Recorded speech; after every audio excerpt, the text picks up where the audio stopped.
James the Less, often overlooked among the apostles, yet his faith was quiet, humble, and unshakable. This is the story of the son of Alphaeus, James the Less, one of the 12 apostles. Spent his life serving the early church faithfully and quietly.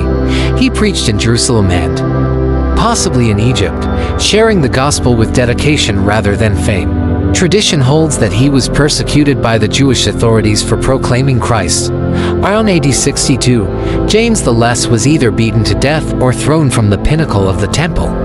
Depending on historical accounts, even in death, he remained steadfast in his faith, demonstrating that devotion doesn't always seek glory, but honors God through service and courage. James the Less may have been small in stature, but his faith left an eternal mark on the church. Share this if you'll serve and stand for Jesus quietly but faithfully, and follow the Beatz breaker for more stories of the apostles' courage and devotion.